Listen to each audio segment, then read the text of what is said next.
Deixa eu ver. Pegou o tabagismo passivo, né? Seria a mesma relação. Deixa eu ver se tem gente aqui. Tem gente aí, já se manifestem aí pra eu saber se tem gente. Porque vocês sabem que eu não sou boa nisso. Deixa eu ver se alguém fala. Quando começa os comentários. Vamos lá. Tá, então vem. Então é o seguinte, pessoal. Vocês sabem que eu apresentei essa semana um PL. Eu vou usar a palavra que é essa mesmo, proibindo. Proibindo álcool em todas as instituições de ensino, em especial, não tá falando? Em especial nas universidades, tanto públicas como privadas, tá? Com que finalidade? Com a finalidade de preservar esse espaço como um espaço de estudo, um espaço de pesquisa, um espaço de interação, práticas culturais, esportivas. E eu não imaginava que o PL teria assim um impacto tão grande, porque ontem houve muita comoção em torno do PL, hoje igualmente, e muitas pessoas argumentando que esse PL fere a liberdade individual. Eu tenho tentado esclarecer que o meu foco não é restringir a liberdade de ninguém, que o PL visa apenas o ambiente acadêmico. E eu já tinha agendado aqui uma conversa com especialistas na matéria, professores, cada um vai se apresentar para vocês nesse momento. E eles também criticaram o PL, mas com uma outra perspectiva. Eles acham que eu deveria ter feito a proibição no âmbito maior. Então eu gostaria de que vocês ouvissem esses professores, aprendessem com a experiência deles, tá? Para que vocês compreendam o que é que está me orientando nesse momento. Tá? Faz muitos anos que eu convivo com pessoas que estudam essa questão, presidi o Conselho de Entorpecentes no início dos anos 2000, atendi muitas famílias assim, desbaratadas pelas drogas, como professora universitária, tive acesso à ocorrência de fatos que nem sempre vêm a público, de violências, onde as pessoas praticam porque estão muito embriagadas e outras pessoas sofrem porque estão muito embriagadas. Quando a gente fala de violência sexual, por exemplo, nesse contexto, os traumas são muito complexos, né? Já tem de vítimas que não conseguem digerir a situação. Então a gente está tentando proteger os nossos jovens. Mas eu gostaria que vocês agora não ouvissem a mim, ouvissem essas pessoas incríveis que vieram aqui, né, me brindar com as suas presenças. Então, professor, o senhor pode se apresentar aqui para o pessoal que está acompanhando a gente? Eu sou João Paulo Tufo, eu sou pediatra, represento esse assunto de álcool e drogas na Sociedade Brasileira de Pediatria, a Sociedade de Pediatria de São Paulo.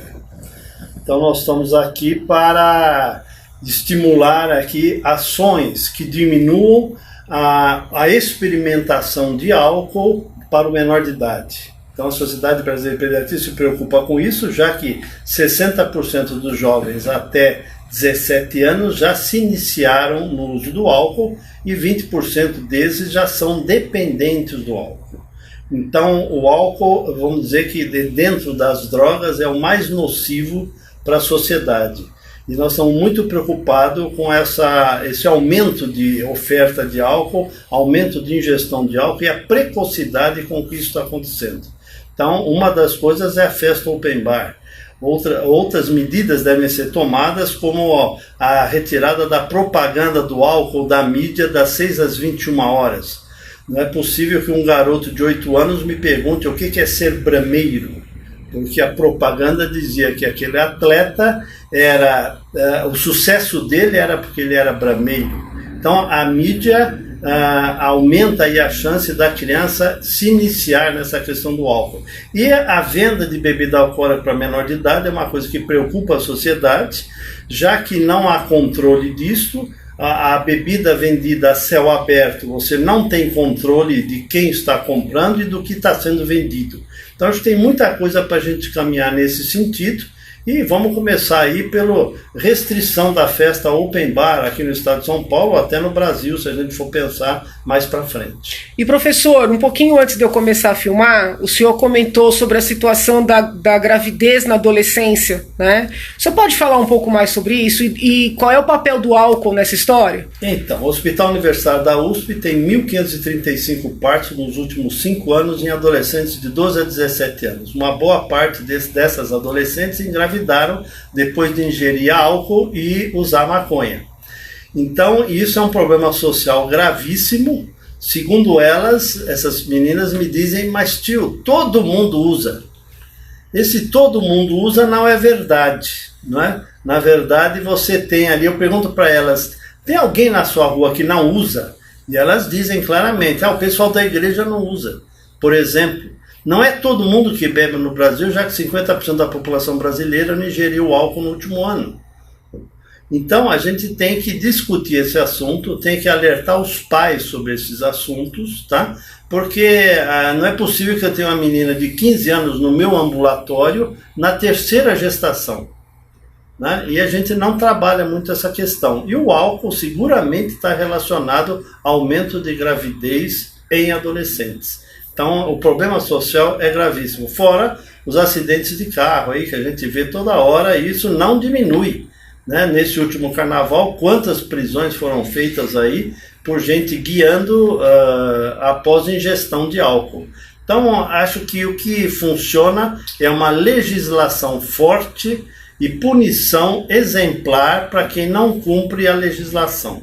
Então, nós temos que trabalhar nesse sentido. E, professor, um pouco antes da gente começar aqui a transmitir para o pessoal, o senhor falou um pouco de como foi difícil mudar a mentalidade com relação ao cigarro. Né? O senhor tentou traçar um paralelo. O senhor pode falar um pouquinho disso também? Exatamente. Veja, nós somos o 4º país no mundo em número de ex-fumantes. Lá para trás, nós tínhamos dificuldade em acreditar que a gente conseguiria diminuir de 30% de fumantes para 10% de fumantes no país. E naquela época se dizia sobre a liberdade de cada um, de poder fumar onde for e tal. Mas hoje está claro para todo mundo que fumar em ambiente fechado é proibido e não se deve fazer. E essa lei pegou, como se diz aqui no Brasil. Então hoje dizer que você limitar uma festa open bar, você está limitando a liberdade individual, isso é bobagem, porque esse camarada vai produzir acidente, vai causar mais brigas por aí, vai causar mais gravidez não planejada e vai por aí afora. Então a gente tem que mudar esse conceito de liberdade individual, porque a hora que você bebe, você vai prejudicar o outro. Então isso acontecia com o cigarro em relação ao tabagismo passivo. A relação é mais ou menos a mesma. Nós estamos vencendo a luta antitabágica, diminuindo de 30% para 10% de fumantes no país. Mas nós precisamos trabalhar da mesma maneira que se trabalhou o tabaco em relação ao uso do álcool. Muito bem, muitíssimo obrigada pela aula. Muito obrigada mesmo. Aí vamos conversar um pouquinho com a professora Zilá. A senhora pode se apresentar, professora? Bom, eu sou Zila Sanches, sou professora do Departamento de Medicina Preventiva da Escola Paulista de Medicina, Universidade Federal de São Paulo. Primeiro eu queria agradecer muitíssimo o convite para estar aqui, porque na verdade esse tema, a questão do open bar, a questão do abuso de álcool, especialmente na população jovem, é algo que eu venho estudando há quase 15 anos, especialmente a questão do álcool, tá? Eu fiquei extremamente grata de ver que estamos num momento em que é possível que as coisas comecem a mudar. E quando eu falo de coisas começarem a mudar, é conseguirmos discutir socialmente os impactos, principalmente de uma venda e um consumo de álcool desenfreado. Então, eu acho importante já começar dizendo que em nenhum momento as pessoas estão dizendo para as outras, olha, não beba nunca, pare de beber. Eu acho que essa é uma decisão individual, se bebe ou se não bebe. A questão aqui é que o beber abusivo, ele acaba causando danos não só para o indivíduo, mas especialmente para aqueles que estão ao redor. Então não tem como a gente falar de consumo de álcool sem falar do dano social que esse álcool causa, imediato ou de longo prazo. Então, no caso do Open Bar, para vocês terem ideia, o que a gente... Fizemos um estudo grande aqui em São Paulo, com mais de 2.400 jovens em baladas sendo entrevistados, e o que a gente notou?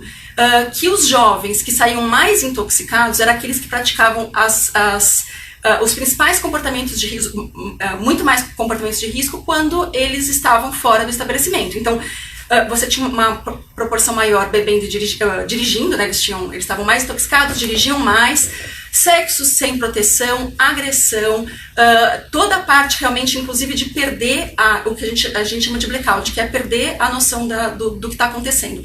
Então, as pessoas, quanto mais elas bebem, então, especialmente nos eventos open bar, mais danos para si e para os outros elas causam. E aí vocês vão dizer, poxa, mas isso não é uma decisão individual? Isso eu tenho ouvido já há alguns anos.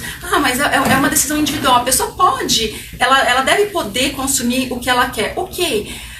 Só que a gente sai de uma decisão individual a partir do momento em que, bom, eu estou extremamente intoxicada e não consigo tomar decisões por conta da intoxicação alcoólica. Isso é um efeito farmacológico do álcool. O álcool, ele simplesmente bloqueia a minha capacidade de tomada de decisão adequada, de uma decisão que me protegeria. Então existe sim uma necessidade, isso não só no Brasil, mas internacionalmente, de um controle social, inclusive para apoiar essas pessoas que estão intoxicadas, porque elas não vão nem conseguir chegar em casa, tá? Eu cheguei a ver em diversos estabelecimentos em que a gente investigou, que a gente estudou, as pessoas saindo extremamente intoxicadas e pegando o carro. E o dono a pessoa que estava ali no valet entregava e via que entregava a chave e via que a pessoa não tinha condição de dirigir aquele carro. E, enfim, na sequência existiram os acidentes e aí toda aquela proteção social que poderia ter existido para proteger esta vítima e as vítimas em volta não existiu.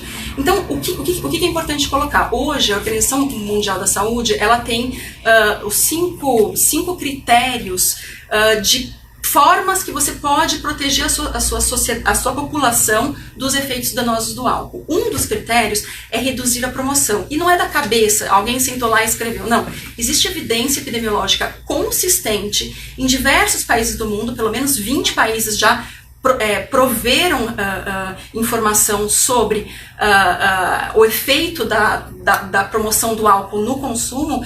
Então, hoje, o que a gente sabe é que quanto mais você controla a promoção, menos dano social o álcool causa naquela comunidade. Professora, para o pessoal entender, o que a senhora quer dizer com promoção? Promoção, então vamos lá, são vários tipos.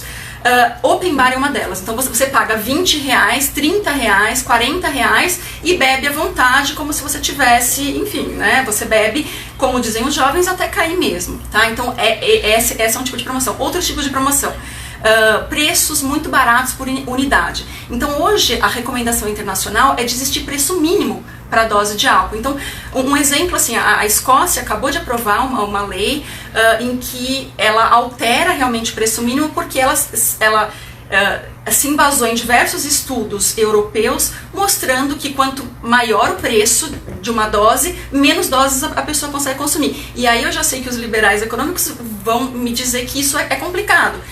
Do ponto de vista exclusivamente econômico, você aumentar a taxação, colocar preço mínimo pode sim ser complicado. Do ponto de vista de saúde pública, esta é a saída para você beber menos. Então você, em vez de tomar 10 doses, você vai tomar 3 doses, você vai tomar aquilo que o seu recurso financeiro permite. Um outro tipo de propaganda, de promoção que acontece no Brasil é a venda de uma vodka, muitas vezes falsificada, com vários energéticos juntos. Então a pessoa já compra mais barato e se intoxica mais fácil, não só pela vodka, mas pelo efeito conjunto de vodka com energético.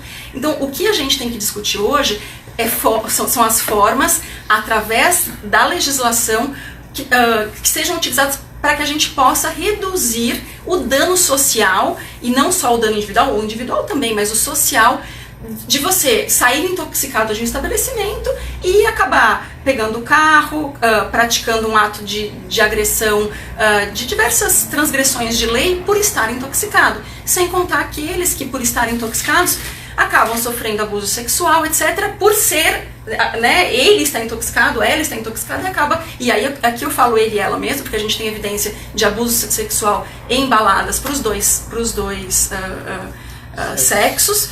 Então, eu acho que assim, é um mundo, né? Eu poderia ficar falando aqui com vocês. Mas professora, esses tais open bar, que o pessoal brinca quando eu falo isso, eles existem em outros países? Não, eles são, os open bar, eles são raros em países desenvolvidos, tá? Então é claro que em países, se você pegar países do Caribe, em que você não tem controle nenhum de álcool, inclusive a política de álcool deles é pior que a nossa, eu posso te dizer que nesses países do Caribe, países muito turísticos, até existe, tá? Nos países desenvolvidos, os países europeus, Canadá, Estados Unidos, Austrália, enfim, esses países, eles hoje têm um controle muito severo de venda de álcool nos estabelecimentos. A Austrália, para vocês terem uma ideia, a Austrália tem um modelo, a Austrália e Nova Zelândia, um modelo fantástico em que as pessoas que já estão intoxicadas, elas não podem comprar mais nenhuma dose, porque ela já está intoxicada. E você fala, mas como que você identifica que ela está intoxicada? Os barmen, eles têm treinamento, inclusive eles recebem uma certificação para dizer se aquela pessoa está intoxicada ou não. Então, isso para evitar. Então, imagina um open bar. Um open bar a pessoa já vai para beber demais. Então, não pode existir um open bar num ambiente que você controla a intoxicação. Mais uma vez, eu gosto de reforçar isso. Ninguém aqui está falando não beba, etc. A grande questão é, saiba que o beber em exagero nunca é benéfico. Não existe um benefício para isso, não existe algo que justifique, nem para si e muito menos para os outros. Então, do seu ponto de vista clínico, haveria fundamentação para proibir esses tais open bars genericamente, ou seja, no estado inteiro, talvez no país inteiro. Do ponto de vista farmacológico, eu posso te dizer com segurança que quanto mais intoxicada a pessoa tá, menos condição ela tem de parar de beber. Inclusive, tem um dado nosso publicado em uma revista internacional no ano passado, ou retrasado, que mostra o seguinte, que quanto mais intoxicada a mulher ainda, tá, estava ao sair da balada, ela aumentava em 5 vezes a chance de ela sair para tomar mais uma dose. Então, as menos intoxicadas, as que tinham bebido menos, eram aquelas que saíam e não iam beber mais. As que já estavam com a dosagem alcoólica na lua eram aquelas que tinham mais chance de sair e continuar bebendo sem parar. Então, é aquela história, o álcool puxa o álcool, do ponto de vista farmacológico. Então, isso eu posso te dizer com segurança. O open bar, ele estimula isso, porque você já bebeu demais, você continua bebendo por um preço fechado, e a gente funciona muito naquela lógica brasileira de rodízio, né? Então, se eu paguei, eu vou acabar querendo consumir aquilo que eu paguei. E então eu vou comer mais, eu vou beber mais, e, enfim, aproveitar aquilo que eu investi. Muito bem, maravilha. Estamos aqui também com o Dr. Mário Sérgio, que também é professor de Direito. O senhor pode se apresentar? Oi, é uma alegria estar com a Janaína, com amigos aqui, pessoas que estão preocupadas com as coisas que acontecem no dia a dia. Eu sou Mário Sérgio Sobrinho, trabalho no Ministério Público de São Paulo. E eu, como prático, talvez não com essa conhecimento profundo da ciência e da epidemiologia, eu consigo enxergar que o abuso do álcool, esse uso nocivo do álcool que as pessoas às vezes fazem em situações episódicas, ele é muito prejudicial. A gente tem visto isso no trabalho do dia a dia do promotor. Eu tenho participado de um grupo de discussão dos promotores que cuidou da questão de drogas e álcool recentemente, e ficou muito claro para os promotores do interior, especialmente, que as festas tipo open bar, onde há uma oferta de bebida ilimitada, elas são geradoras de impactos de várias naturezas.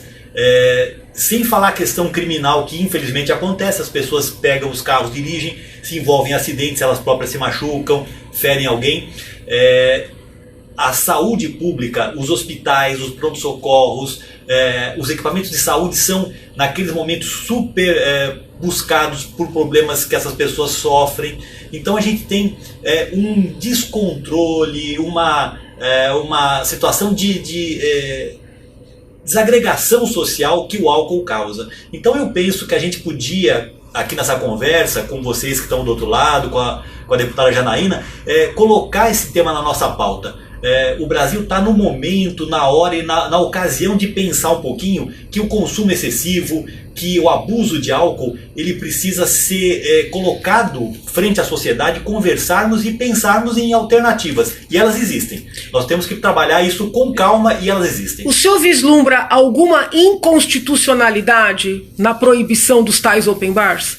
Olha, não sou um profundo constitucionalista, mas eu penso que a saúde pública, a preservação do bem-estar comum, ele está em primeiro lugar. Eu tenho que pensar sempre na coletividade. Se alguém abusa e acha que esse abuso é algo absurdamente defensável, eu penso que a sociedade e o direito não está para acolher o abuso. Ele está para acolher aquilo que é ponderado, aquilo que é equilibrado. E não acho equilibrado alguém usar o álcool excessivamente, usar o álcool repetitivamente e causar problema para ele e também para a família, para as pessoas da comunidade. Então eu penso que nós temos que caminhar para discutir e para ter marcos assim bem definidos, de limites, de horários, de locais. Há estabelecimentos que não podem vender álcool, que precisariam ter uma fiscalização maior, que precisariam ter uma regulação melhor balizada. E a sociedade tem que discutir, professora. Nós temos que, juntos aqui, falar um pouquinho sobre esse assunto e fazer com que essas nossas conversas não fiquem só no nosso ambiente, elas vão para as pessoas. Eu conheço o Dr. Mário Sérgio há muitos anos. Acho que foi precursor, né, um dos primeiros promotores de justiça, né, a se preocuparem com essa questão, ainda no Fórum de Santana. Quantos anos faz?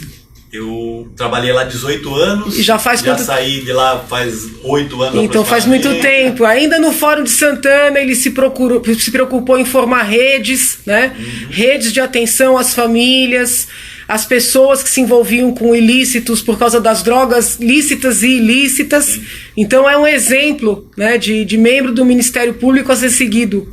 Então, tenho muita admiração por ele. Essa questão, professora Janaína, deputada Janaína, o abuso chega pra gente já no estado de UTI para a justiça. A pessoa já foi presa, a pessoa já está encarcerada, a pessoa já está com um problema sério, a pessoa está no mínimo ali com um processo para responder. Eu acho que a prevenção, a gente trabalhar com ideias que previnam, que regulem, que tirem do foco o uso abusivo, vai reduzir grandes problemas para a sociedade, individualmente e coletivamente falando. Muito obrigada. E aí o senhor que está aí à frente do Free Mind, não é isso? Há quanto tempo já? 6 anos. 6 anos. O senhor chegou aqui dizendo que precisaria fazer um ajuste no PL. Aí, depois que a gente conversou um pouco, eu entendi que o senhor queria que eu proibisse mais, é isso? Exatamente. Então, o que é que o senhor queria que eu proibisse mais? Vamos lá, ou o que o senhor quer? O senhor veio aqui pleitear. O que é que o senhor está querendo que eu proíba? Primeiro, tente, né? Deixa eu me apresentar, meu nome é Paulo Martelli, eu sou consultor de marketing, né? A minha formação é um pouco diferente dos meus pares aqui. Mas eu sou um dos coordenadores da mobilização Free Mind junto com o meu irmão, que tem como missão básica passar para a sociedade o grande risco que há no uso abusivo de drogas lícitas e ilícitas, principalmente as drogas lícitas. Então, o que a gente quer mostrar de uma maneira mais fácil para os pais principalmente entenderem. Se a gente olhar essa reunião que a gente está fazendo aqui, a gente vê o Dr. Lotufo, que é pediatra, está mostrando quão preocupante é essa fase de 8 anos, 9 anos e 10 anos, como a prevenção precisa fazer e tudo o que acontece. A doutora Zila está mostrando, através de evidência científica, tudo o que se acontece no presente do uso abusivo. E o Dr. Mário Sérgio está mostrando para a gente todas as consequências que existem na área criminal e de justiça, né? O que a gente quer passar para os pais que estão num momento, às vezes, de não se preocupar com o que vai acontecer, é de que se você deixa o seu filho no modelo open bar, e que muitos pais entendem assim, quando o filho fala assim, pai, eu vou numa balada que é open bar, pô, legal, não vai gastar muito, né? Essa é a primeira coisa que o pai pensa. Mas o modelo open bar é o que a gente chama de modelo abismo, com efeito dominó. Ou seja, que vai fazer com que ele use abusivamente e que tenha uma consequência que às vezes a gente não tem ideia para onde vai. E os pais não têm essa noção. Eles não entendem o que acontece, inclusive, no cérebro do uso abusivo. De que às vezes garotos de 14, 15 anos, que dentro de casa, num churrasco com os pais, tomam fogo e o pai bate nas costas, está virando homem, quando ele dá uma vomitada. E na realidade o que a gente está fazendo é prejudicando todo um futuro dessa criança. Então a gente não sabe que todo esse uso abusivo de álcool não protege a saúde e o futuro das nossas crianças e do nosso jovem. Muito bem. Muito obrigada. Alguém quer falar alguma coisa? Quer complementar? Quer acrescentar alguma coisa? Eu acho que assim, para todos nós vale a questão de que estamos te parabenizando por essa iniciativa, porque realmente é um diferencial, é um marco estarmos falando de open bar neste momento. E olha, eu confesso que eu não imaginava, de verdade mesmo, que o impacto seria esse. Não digo impacto nem para o bem nem para o mal, o impacto, né? Porque para mim era um assunto sobre o qual eu me debruçava já há tanto tempo, me preocupava há tanto tempo, que eu imaginei que fosse meio natural querer proibir. e a bem da verdade teve uma repercussão maior. Independentemente dos colegas aqui na casa abraçarem esse projeto, é normal também nesse processo haver emendas para mais ou para menos, mas independentemente, ouvindo-os agora, eu percebo que o importante é que nós estamos num debate que já tardava a iniciar, não é? Então, se valer para isso, já será um grande avanço. Né? E olha, gente, eu preciso falar que depois de ouvir essas pessoas incríveis que vieram aqui, eu tô com vontade de fazer mais um. Eu já tô com vontade de fazer outro projeto proibindo os tais open bars de maneira geral aqui no estado. E eu tive uma ideia ouvindo essas pessoas. Eu vou pegar esse PL e vou mandar para os meus colegas nas várias assembleias legislativas do país, né? Já com a recomendação de que a proibição seja maior. E vou mandar também para a colega Carla Zambelli, lá em Brasília, que tem sido muito solícita e abriu essa porta para eu enviar os PLs aqui, claro, para análise dela, da equipe dela. E quem sabe a gente transforma essa proibição dos tais open bars numa questão nacional, né? Já que o mundo está achando incrível que nós estejamos ainda nesta fase de embriaguez dos nossos jovens, tá bom?